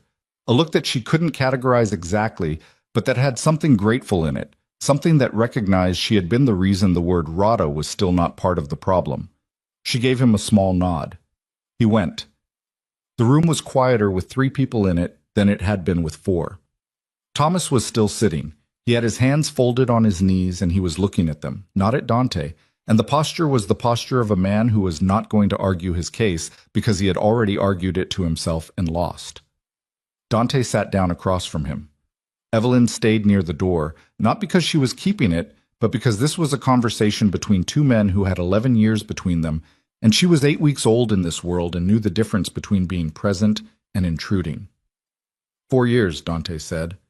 Thomas looked up. Yes. Why? A long pause. Thomas looked at the window. He was choosing words the way you choose words when you know that the wrong ones are going to sound like excuses and the right ones are going to sound like something worse than excuses, like a truth nobody wants to hear. Because 2 years before that, you made a decision about the Montreal operation that I thought was wrong, he said. And I told you it was wrong and you overruled me and I was right, and 3 people paid for that with serious consequences. And after that, I started listening to Victor when he said that the organization needed a check on your judgment, because I thought, he stopped, pressed his mouth shut. You thought I needed managing, Dante said. Thomas said nothing. 4 years, Dante said again, quieter. You sat at my table. You drove my car. You called Reeves when you thought it went too far, which means you know where the line is, which means you chose to stand on the wrong side of it for 4 years and drew the line at murder, which is... He stopped. The stillness was back, but it was a different kind of stillness than she had seen before. Not cold, just very, very tired. Thomas. I know, Thomas said. You called Reeves, Dante said. I know. That's the only reason this is a conversation. He looked at him for a long moment. You're going to tell me everything, every conversation, every meeting, everything Victor told you about the Montreal decision and what he said after, everything he said about my grandfather, everything he said about... Dante paused for one beat. About my wife. The word landed quietly, but it landed. Everything. And you're going to do it today, on record, and I'm going to decide what comes next when I know the full shape of it. Thomas looked at him. And then? And then I'll tell you what comes next. Thomas nodded. He looked at his hands. Then he looked at Evelyn. The look was not asking for anything. It was just acknowledging. Acknowledging that she was the reason the conversation was happening at all, the reason the house had held, the reason there was a then for him to wait for. She met his eyes and held them and didn't give him anything in return, because she wasn't ready to give him anything yet, and she didn't think she owed him the performance of forgiveness she hadn't finished working toward. She was honest about things like that, even when the honesty was uncomfortable. He looked away first. The debriefing lasted 6 hours. Evelyn was not present for most of it. That was intentional, hers and Dante's both, though they hadn't discussed it. There was information that needed to move through channels she wasn't part of yet, decisions that needed to be made by people who had standing to make them. And her standing in this organization was still being defined in real time by people who had spent the last 8 weeks deciding what to make of her. She understood that. She didn't push. She went upstairs. She ran a bath. The first bath she'd had since arriving at the estate, because she had been a shower person her entire life, and baths felt like a commitment she hadn't been in the right state of mind for. She filled it with water that was almost too hot, and she got in and she sat in the silence of the bathroom with the small frosted window going from dark gray to pale gray as the morning moved forward outside, and she let herself be exactly as tired as she was. Her left shoulder ached from the utility room. She hadn't registered it during. The adrenaline had handled that, but now it was present and specific, a deep muscular ache in the place where she'd impacted the shelving. Not serious, nothing torn or broken, just the body presenting its bill after the fact. She looked at her hands in the water. She had trained for years, in the abstract, for situations her grandfather told her she'd probably never face. She had maintained the training, the twice-weekly sessions in her apartment, the monthly visits to her grandfather's property in New Brunswick, where they kept the mats on the barn floor, and the conversation was practical, and the lessons were physical. She had maintained it the way you maintain a smoke detector. You test it because it matters, not because you expect a fire. She had never actually used it. Not once in 31 years. She had used it twice last night, and now she was in a bath in a stone house in Nova Scotia, processing the gap between the abstract and the actual, and the gap was larger than she had expected. Not in terms of the doing had been startlingly clear, clarifying in a way she hadn't anticipated, but in terms of the afterward. The afterward was the part she hadn't been trained for. She thought about the first man going down under the shelving unit, the sound it made, the way he'd looked at her when she checked his breathing. She didn't feel guilt about it. She checked for guilt the way she checked for injury, specifically and honestly. And it wasn't there. What was there was something more complicated. A recognition that she had crossed from one version of her life to another version, and the crossing had been fast and irreversible and she wasn't going back. She stayed in the bath until the water went lukewarm. Then she got out, dried off, put on clean clothes, and went to find something to eat because she hadn't eaten in 22 hours, and her body was filing increasingly urgent requests. Margaret was in the kitchen when she came down. Not at 7:30. It was nearly 2 in the afternoon. Margaret had come in and, Evelyn could see this in the state of the kitchen, had cleaned the utility room, which had been a destruction zone of overturned shelving and scattered cleaning supplies, had removed whatever tape or markers Thomas's people had left, and was now making soup on the stove with the focused efficiency of a woman who expressed care through function. She looked at Evelyn when she came in. She didn't say anything about last night. She didn't ask if Evelyn was all right. She took a bowl from the shelf and ladled soup into it and put it on the counter. "Sit down," she said. Evelyn sat down.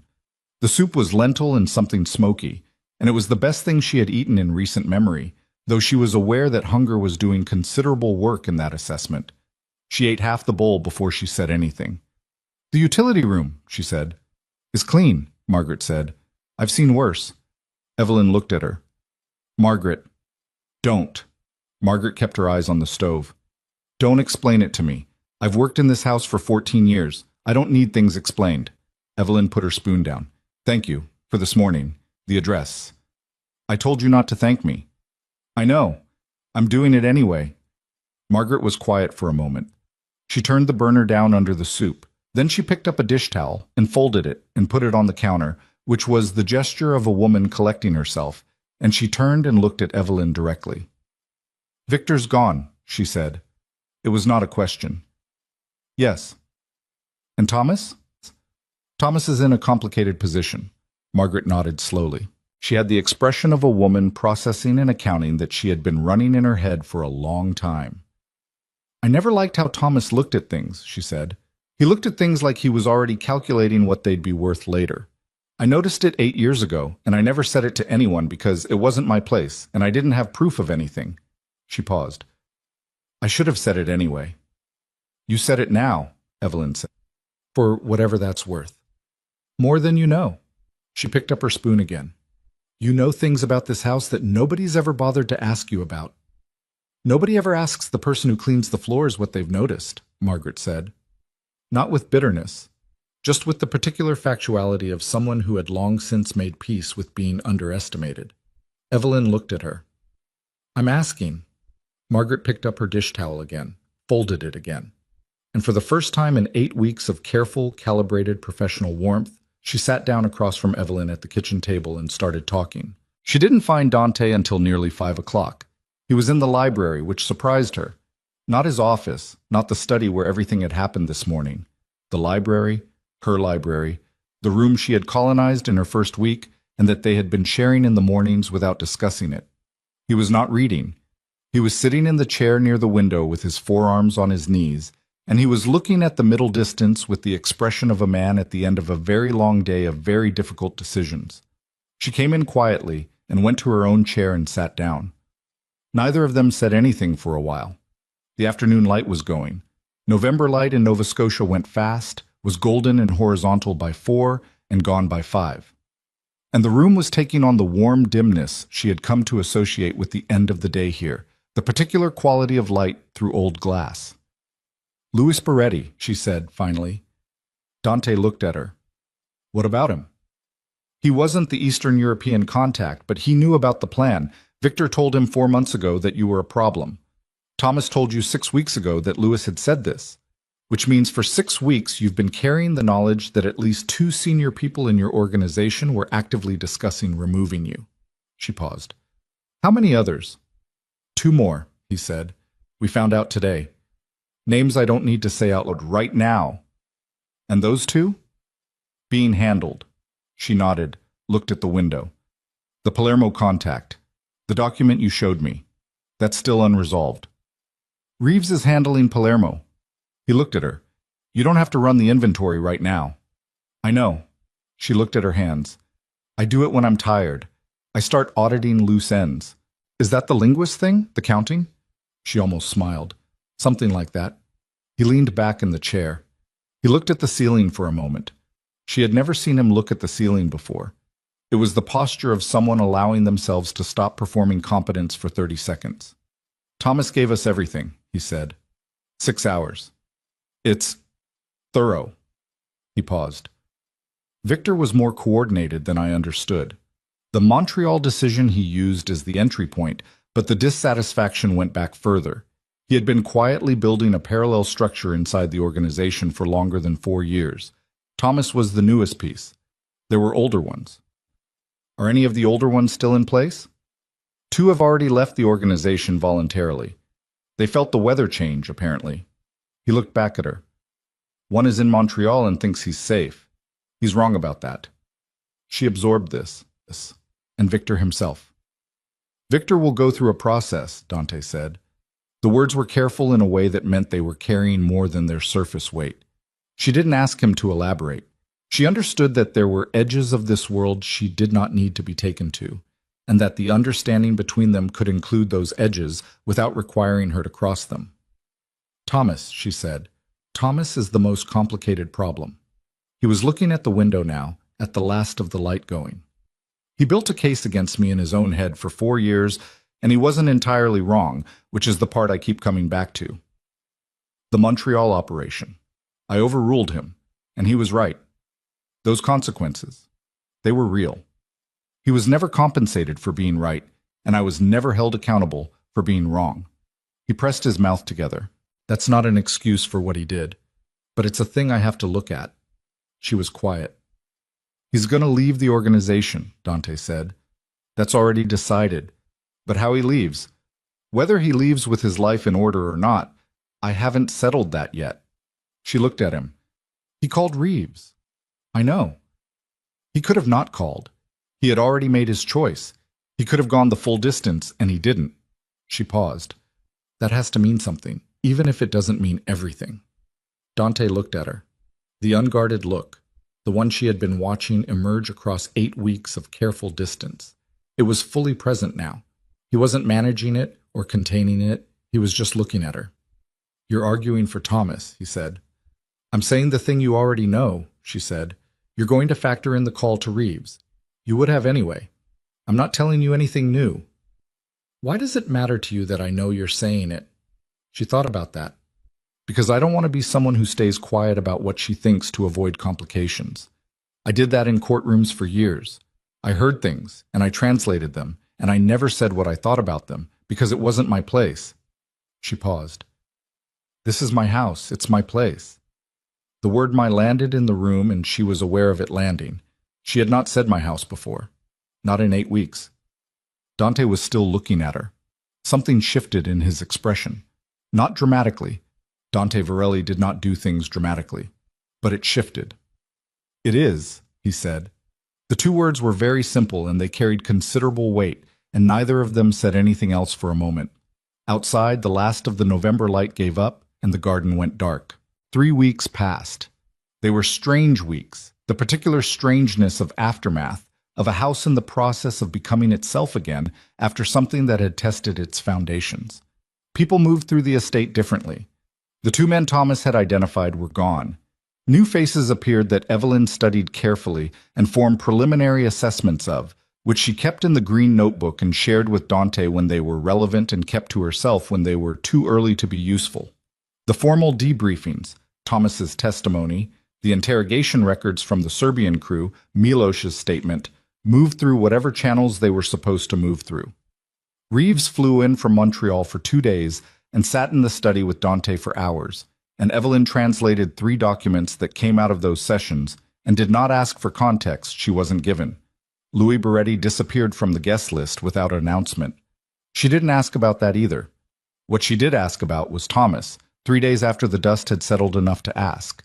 Dante told her Thomas had been given a severance arrangement that was neither generous nor punitive, functional, which she thought was right. He was leaving the province. He had a sister in Calgary. He would not be involved in organizational matters again. "Did you talk to him before he left?" she said. "Briefly." "What did you say?" Dante was quiet for a moment. "I said he'd been right about Montreal." She looked at him. "He needed to hear it," Dante said. "Not as an absolution, just as a fact. He was right and I was wrong, and 3 people were seriously hurt because of that, and I should have said it 4 years ago." He paused. "He didn't say anything when I told him. He just nodded. And then he left." She thought about Thomas's face in the hallway, the way he'd looked at the floor. "Okay," she said. "Okay," he repeated, with the slight curious emphasis he sometimes gave her words when they contained more than they appeared to. "It was the right thing," she said. "The difficult right thing, which is the only kind that costs anything." He looked at her for a moment. "You're a complicated person to be married to," he said. It was not a complaint. She could hear that clearly. "Yes," she agreed. "I know." She called her grandfather on a Thursday evening in early December. He was 81 years old and lived alone on 17 acres in rural New Brunswick, and refused every suggestion that this was not a sustainable arrangement with the specific stubbornness of a man who had survived things that dwarfed rural inconvenience. He answered on the 3rd ring the way he always answered, with his name, last name only, as though every call might be official. "It's me," she said. "I know it's you," he said. "I have a telephone like everyone else." She sat on the window seat in the library with her knees pulled up, looking at the dark garden. "I need to tell you something." A pause. "Tell me." She told him. Not everything. Not the green notebook and the weeks of observation, not all the specifics of the 3 men in the dark, but the shape of it, the utility room, the shelving unit, what she'd used and how and what had happened after. He was quiet for a long time when she finished. "You're all right," he said. Not a question. "I'm all right." Another pause. "The shoulder." "How did you know about the shoulder?" "Because I know which movement would have caused an injury, and I know which movement you would have used in that position. The shoulder. Ice it. You've been treating it with heat, which is wrong." She looked at the window. Outside, the first snow of the season was starting, small and tentative, the kind that might not stick. "Yes," she said, "I've been treating it with heat. Ice, 20 minutes on, 20 off. I know, grandfather. You know, and you've been doing the wrong thing anyway. That's a habit I thought I'd broken. You broke most of them." He made a sound that was his version of a laugh. She heard the particular quality of his breathing that meant he was sitting in his kitchen, which meant the overhead light was on, because that was the only room in the house where he used the overhead light, everything else having been converted to lamps years ago for reasons he'd never explained to her satisfaction. "This man," he said, "your husband. What about him? Tell me about him." She thought about how to answer that. She thought about Dante looking at the ceiling in the library. She thought about "she would have liked you," said to a photograph on a shelf. She thought about a fresh pot of coffee appearing on the library side table without attribution. "He's learning," she said. Her grandfather was quiet for a moment. "Learning what?" "How to let someone else be good at things," she said. "It's harder than it sounds." Another pause. "Does he treat you well?" "He's working on it," she said. "He's honest about working on it, which is more than most people manage." Honesty about the working is more than half of it, her grandfather said. The rest is time. I know. You sound different, he said. She looked at the snow coming down outside. Small flakes, almost invisible against the dark, visible only when they passed through the light from the window. I am different, she said. Good different or bad different? She thought about it seriously. The way he'd taught her to think about things. Not quickly, not reflexively, but with actual weight. More myself, she said finally. I think. More myself than I've been in a long time. He was quiet. She could picture his face exactly, the careful expression he made when something landed correctly. He didn't confirm things with exclamations. He confirmed them with silence. She had learned to read his silence when she was 8 years old, and it had never changed. Come visit, he said, after the new year. Bring him. I'll ask him. Don't ask. Tell. She almost laughed. Good night, grandfather. Ice? He said. 20 minutes? She hung up. She sat on the window seat for a while after, watching the snow. She asked Dante about visiting her grandfather in the second week of December over one of their evening sessions in the library. She asked it the way she'd been asking Dante things since the morning after Victor, directly, without softening, without the careful diplomacy she had spent her first 8 weeks deploying. He looked up from the document he was reading. When? January, after the new year. How long is the drive? 4 hours. He'd want you to stay at least 2 days, probably 3. He'll want to talk to you. About what? Everything, she said. He'll want to know how you make decisions, what you think about things, whether you're worth the trouble. Dante looked at her. Will I pass? I genuinely don't know, she said. He's harder to read than you are. Than me. Than you. She looked back at her translation. He was an operative for 30 years. He reads people for a living, not in the way I do. I read language. He reads... She paused, considering. Intent. Character. What people are when the performance stops. She glanced at him. You'll be fine as long as you don't perform. Dante was quiet for a moment. Has anyone ever told him what they do for a living and had him not already know? Not successfully. He looked back at his document. January, he said. All right. She went back to her translation. After a moment, he said, What was he? Before he retired. I don't know exactly, she said. He was careful about specifics, government, intelligence adjacent. Something that took him to 4 continents and gave him opinions about every country's security apparatus and a very particular skill set that he passed on to an 11-year-old granddaughter in a barn in New Brunswick. He started teaching you at 11. He said if you start too young, you learn fear first. If you start too late, you can't unlearn hesitation. 11 was his calculation. Dante set his pen down. He was looking at her with full attention now, the document forgotten. What was your grandmother like? She looked at him. He had not asked her personal questions before. Not directly. He had discovered things about her through conversation and observation, the way she had discovered things about him, but he had not asked directly. She decided to answer directly. Small, she said. She had this very precise way of moving, like she was always conserving something. She died when I was 14. She used to read to me in French before bed because she said it was the language most suited to bedtime stories. She called it the langue de l'heure bleue, the language of the blue hour. She paused. She would have thought the library here was wasted on everyone who'd had access to it before me. Dante looked at the shelves around them. She would have been right, he said. It was such a simple thing to say. She had no particular response to it, which was rare for her. She went back to her translation. The fire in the grate settled. Snow tapped at the window, softer than it had been all evening. The lamps made a warm circle that stopped at the edge of the shelves, where the darkness of the old room took over and the books became shapes rather than titles. Christmas came and went quietly. She had not expected Dante to observe it particularly. He was not a sentimental person about calendars, and he did not, in the production sense. There was no tree, no decoration, no performance. But Margaret made a dinner that was considerably more elaborate than her usual Thursday standard, and Dante appeared in the library in the afternoon with a wrapped package that he set on the table between them with the expression of a man who had done something slightly outside his comfort zone and was not going to draw attention to this fact. She opened it. It was a first edition, Eastern European literature, mid-century, in the original Polish. She had never seen a copy of it before outside of photographs in academic catalogs. She held it for a moment and looked at the cover and then looked at him. "Where did you find this?" she said. "A contact in Warsaw."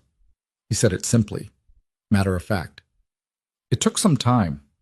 "Some time," she repeated. "You've been looking for this?" "Since October." He looked at the window. "You mentioned, the night I found you in the library, that your translations of Polish were clumsy. I thought, if you had the original of something you cared about, the translation would improve." She looked at the book. October. He had been looking since October, which was their second week, which was before the Palermo document, before the utility room, before everything. He had heard her say something in passing about her Polish translations, and he had started looking for this. She was quiet for a long moment. "Thank you," she said. She meant it in the largest version of those words she had. "Don't thank me," he said, and she heard the echo of Margaret in it and almost smiled. She opened the book to the first page. The paper was thin and fragrant with age, the specific smell of old printing ink and time. "Read some of it," he said. She looked at him. "Out loud," he said. "The Polish." She had not read Polish aloud to anyone since her grandmother. She sat for a moment with the book open in her hands, and then she started reading, slowly, in the language that her grandmother had called the language of the blue hour. And the room was warm, and outside the snow came down, and Dante Varelli listened to his wife read Polish poetry in a library that had been waiting years for someone to use it properly. January came. They drove to New Brunswick on a Thursday morning, leaving before sunrise. Evelyn drove. She had offered, and Dante had accepted without the male territorial hesitation she half expected, which told her something about him that she filed pleasantly. He read documents in the passenger seat for the first hour, and then, somewhere past Amherst, put them away and looked at the highway. "What's his name?" Dante said. "Walter," she said. "He'll say Walt. He hates both, but Walt slightly less." "Does he hate everything slightly?" "He has strong opinions. He expresses them mildly. It's more effective."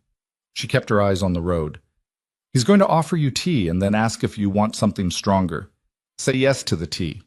He's testing whether you're comfortable enough to take the offered thing or whether you try to manage the impression you make. What happens if I say yes to the something stronger?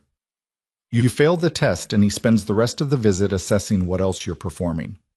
And if I say yes to the tea? He decides you're honest about small things and proceeds to test whether you're honest about large ones." Dante was quiet. Then, "What are the large things?" She considered. "He'll ask about the organization, not what it does. He knows what it does. He'll ask how you think about the people inside it, whether you think about the people inside it." She paused. "He spent 30 years watching institutions treat people as instruments. It's the thing that bothers him most about organized systems, any kind."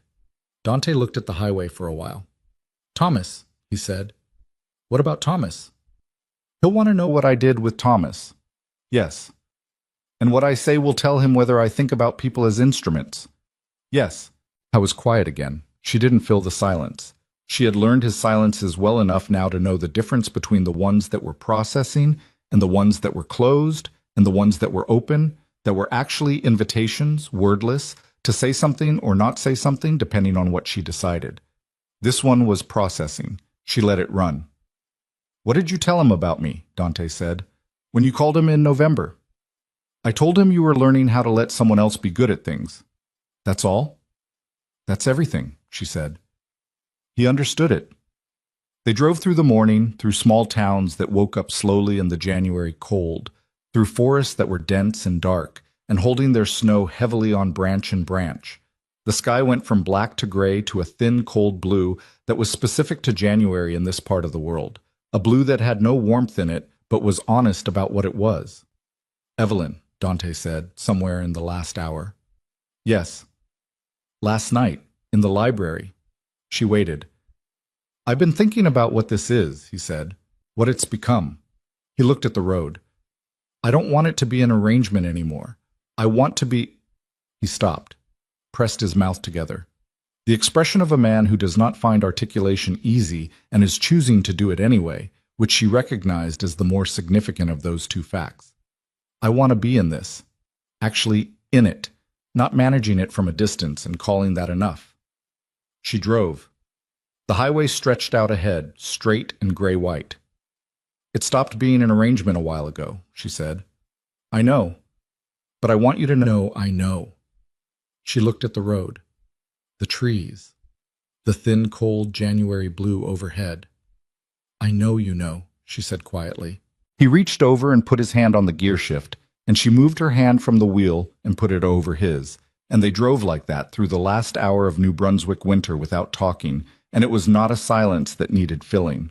Walter Mercer was standing on his porch when they pulled up. 81 years old, narrow and upright, wearing a flannel shirt he'd had for 20 years, and holding a mug of something that steamed in the cold. He watched the car come up the gravel drive with the patient stillness of a man who had been watching approaches for most of his life, and no longer needed to do anything about them except observe. He looked at Dante when he got out of the car. Dante looked back at him. Did not smile, did not extend his hand immediately, did not perform. He met the old man's eyes and held them and waited. Walter nodded slowly. One nod. The nod of a man filing a preliminary assessment. Walt, he said. Dante, Dante said. Walter looked at Evelyn. She came up the porch steps and he put his free arm around her and she leaned into it briefly, the lean of someone returning to something permanent. The shoulder, he said, looking at the way she'd moved. Better, she said. I switched to ice. Good. He let her go, looked at Dante again. Come in, he said. I'll put the kettle on. Dante came up the porch steps. He stopped beside her and she could feel him reading the old man the way she had watched him read every room he walked into, carefully, respectfully, without showing the work. Walter held the door open. Tea? He said to Dante. Please, Dante said. Walter studied him for a brief moment. Then he turned and went inside, and Evelyn followed, and Dante followed her, ducking slightly under the low door frame that was built for a century when people were shorter. The kitchen was exactly as she had described it in her head on the phone call. Overhead light, kettle already near boiling, the particular organized clutter of a man who lived alone and arranged things to suit himself and no one else. A chessboard on the side table that Walter had probably been playing both sides of since October. Sit, Walter said. He was at the stove. He moved with the careful economy she had described to Dante on the drive. Every gesture specific, nothing wasted. Dante sat at the kitchen table. She watched him look at the chessboard. Walter put 3 mugs on the table, sat across from Dante, picked up his tea. Montreal, Walter said. Just the word. Dante looked at him. What about it? Evelyn told me you made a decision there 4 years ago that cost people. That a man in your organization told you it was wrong and you overruled him. That's right. Did you know at the time he was right? Dante was quiet for a moment. I thought I was more right. I was wrong about that. Walter nodded slowly. Did you tell him? In December, Dante said. Before he left. Before he left or after he'd already done what he'd done? After, Dante said. Which doesn't make it nothing, but doesn't make it everything either. Walter looked at him for a long moment. The kitchen was warm. The snow outside the window was moving in the wind, coming off the trees in small cascades. No, Walter said. It doesn't make it nothing. He picked up his tea. It makes it late. Late is better than never. Never is what most people settle for. He paused. Why did you wait? Because I didn't want to admit I was wrong until I had no choice. And then you had no choice. And then I had no choice. And I did it anyway. Dante looked at the old man. Is that the answer you wanted? I don't want answers, Walter said. I want the truth, which is different. He looked at his tea. The truth is you waited too long and you told him anyway, and it was hard. And you did it. That's a person. That's what a person looks like. He looked up. Evelyn has good judgment about people. I trained her to have good judgment about people. I trust her judgment. Dante said nothing. But I wanted to see for myself, Walter said. I always see for myself. I understand that, Dante said. Walter studied him. Then he looked at Evelyn, who was leaning against the counter with her tea, watching the two of them with the expression she made when something was resolving correctly. He looked back at Dante. You play chess, he said. It was not a question. Badly, Dante said. Good, Walter said. He stood up. Badly is more honest than well. People who play well have usually spent time learning to hide the game. He picked up the chessboard and set it on the kitchen table between them. Dante looked at it, then looked at Evelyn. She raised her mug slightly. A small gesture, something private. He looked back at Walter. White or black, Walter said. Black, Dante said. Walter sat down across from him and began setting up the board, and Evelyn stayed at the counter and drank her tea and listened to the wind move through the New Brunswick trees outside, and thought about the fact that she had spent 31 years being the person in the room that nobody looked at, and that this had turned out to be the greatest advantage she had ever had, and that she would not trade any of it. Not the courts, not the depositions, not the years of careful invisibility, for anything, because every single piece of it had led her to exactly this kitchen on exactly this January morning, with the snow coming down and an old man teaching her husband to lose at chess, which was the only way you ever really learned to play. She set her mug down and went to sit beside Dante.